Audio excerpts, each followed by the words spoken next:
Aqui estamos para mais um programa do Conta-me, desta vez também muito especial, aliás com uma pessoa muito especial que eu até hoje estou por perceber como é que eu convenci a vir conversar um bocadinho aqui comigo e partilhar com todos vocês um pouco da sua história, mas é conhecido por entre aqueles que gostam muito dele como o advogado da comunidade, porque pela sua idade, que é jovem, já muito fez na nossa comunidade, já muito apoiou o nosso movimento associativo, também participou em muitas coisas e por isso hoje vamos partilhar com todos vós a história do nosso advogado doutor, como o tratam mais na comunidade da área do continente, Dr. Paulo Betancourt. Obrigado, Márcia. Mas é que o nosso Paulo Betancourt vai começar por dizer onde é que nasceu. Eu nasci na Ilha Terceira, a família toda terceirense, mas nunca vivi na Ilha Terceira, portanto, nós, apesar de sermos terceirenses, e entenda-se bem, porque naquela altura não havia maternidades, e a minha mãe ia sempre para a casa dos pais, da mãe, e tinha lá duas irmãs, e portanto, para ajudá-la no parto, ela teve não só a mim, como também o meu irmão e a minha irmã, todos nascidos na Ilha Terceira. No entanto, os meus primeiros 5 anos de vida, os 6 anos, fui ter vizinho. Antes de tu nasceres, antes se calhar dos teus pais nascerem. Eu morei em Santana, da Ribeira Seca, do aeroporto de Santana. Meu pai trabalhava lá no aeroporto. Lá, Santana pertence a Rabo de Peixe, portanto, tu és um bocadinho Rabo de Peixe. Os meus primeiros 6 anos de vida foram lá passados. Isso é impressionante. Eu acho que ainda não tive um programa, Paulo, que há algum fim de algum tempo uma ligação qualquer a Rabo de Peixe. Mas ainda bem, depois eu estou aqui para promover também a minha terra, por isso. Mas muito bem. Como estava a dizer, passei lá os primeiros 6 anos de vida, depois o meu pai trabalhava nos aeroportos, foi transferido para Santa Maria, depois então vivi o resto da minha vida em Santa Maria. Em Santa Maria. Mas, no entretanto, com 5, 6 anos de idade, tinha um avô que morava em Setúbal e ele pediu à minha mãe, como eu era o primeiro neto, que fosse lá passar uns 3 meses com ele. E então fui para Setúbal, mas no lugar de 3 meses fiquei 9 meses. Gostei imenso, o senhor era um bom vivant, comia e bebia bem e ensinou-me as melhores coisas na vida naquela altura. Mas o problema que eu tive nessa altura, fui com uma tia, morava na Ribeira Seca, de São Miguel também, da Ribeira Grande, e fomos no Carvalho Araújo. A viagem nessa altura eram 7 dias. E calculo eu, um miúdo com 6 anos, com uma senhora já idosa, num beliche com outras senhoras idosas, a passar 7 dias. Nunca mais me esqueci. Está-se mesmo a ver. E passava a água mineral, portanto, água de Carvalheiros nem posso ver hoje em dia, porque ainda lembro-me assim que bebo aquela água, lembro-me sempre daquela viagem do Carvalho Araújo, de São Miguel para Lisboa. Então, toda a tua vida estudaste, com que idade então vocês decidiram vir para os Estados Unidos? Vocês não. Eu decidi, depois de tirar o 5º ano lá em Santa Maria, havia só o externato. E como naquela altura tinha que sair da ilha para continuar a estudar o 6º e o 7º ano, portanto tinha a opção ou para o continente ou para a terceira, se calhar para São Miguel. Mas tinha passado lá uns 2 anos antes uma tia que morava aqui nos Estados Unidos e ela sugeriu que eu viesse para cá para os Estados Unidos. E portanto, depois de acabar o 5º ano, então pensei em vir cá para os Estados Unidos para estudar, continuar a estudar. Portanto, eu vim sozinho, para dizer a verdade, eu dei o salto, que eu naquela altura não me deixaram, já tinha feito 16 anos, não me deixavam sair de Santa Maria por causa do serviço militar. Então como é que tu vieste naquela altura de forma legal? Foste como estudante? Vim para cá como estudante, mas para sair de lá do aeroporto foi um problema. Tive que vir atrás de uma capa de um senhor guarda fiscal, que era amigo nosso, e atravessar desde do aeroporto e próprio para o avião, atrás da capa dele, que já era noite, para eles não me verem, para conseguir entrar no avião. Portanto, isso é muito grave. Foi muito grave, mas tinha que ser assim. Tinha que ser assim, era a única maneira de sair de lá. E vim para cá. Os meus pais juntaram-se então 2 anos e meio mais tarde.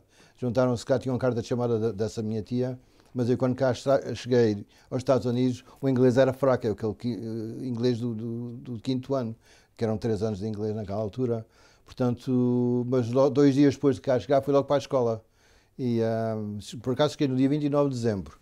64. Foi interessante porque a minha tia pertencia a um grupo de pessoas que associavam-se todos os meses e então conheci várias pessoas naquela altura. Mas para a escola e penei.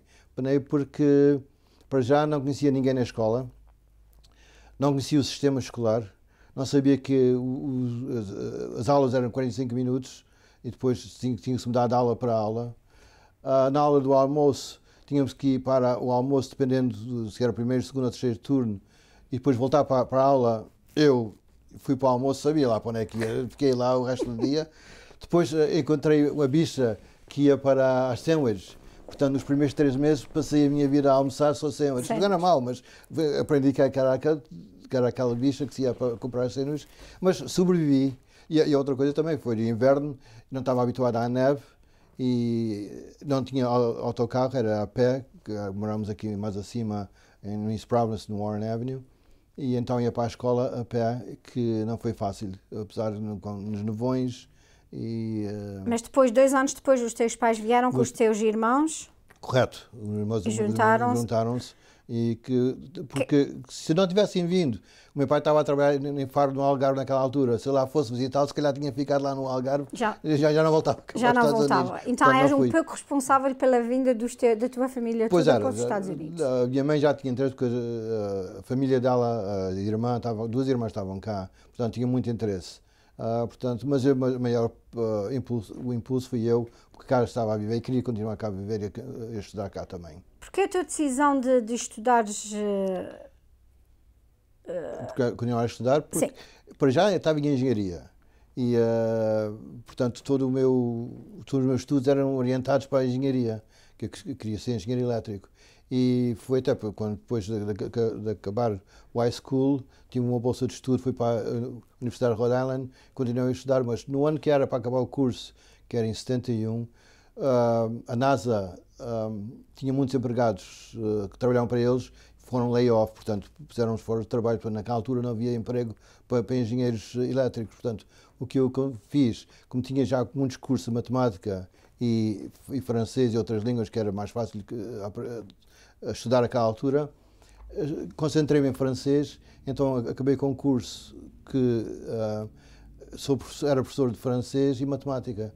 Então, como é que apareces no ramo do direito? Porque eu depois ainda comecei a ensinar no Fox Point, mas só durei lá 3 meses, porque a disciplina dos miúdos, eu não dava bem com aquela disciplina, eram mal criados, não ouviam, não estudavam, e eu disse, não, esta não é vida para mim. Então arranjei um trabalho num banco, e os primeiros 10 anos fui trabalhar para um banco, trabalhava num banco.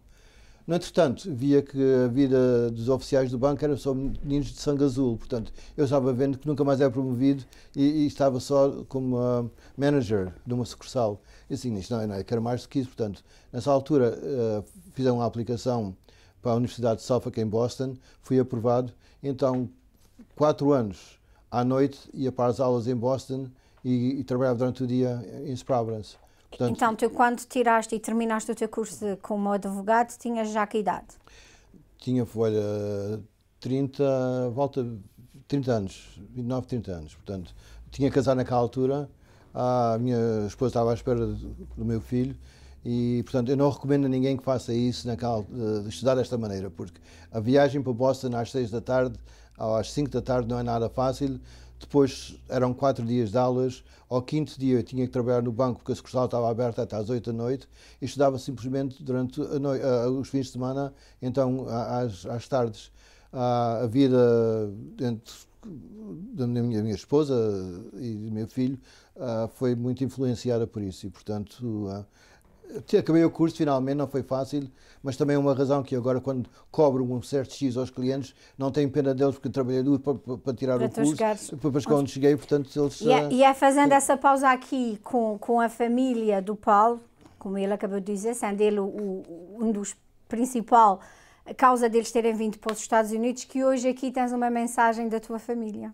Estamos à tua espera de te reformares para passar mais tempo connosco aqui na Flórida. Tu e a Suzane foram sempre melhores hospedeiros. Os meus filhos têm lindas recordações das noites de Natal que passámos todos juntos com toda a família na tua casa. E também os lindos fins de semana passados na tua casa de praia. Os almoços que demoravam horas e horas e a comida sempre deliciosa. Estes almoços continuarão aqui na Flórida, mas quero tê-los com mais frequência e por muitos mais anos. Olá, Paulo.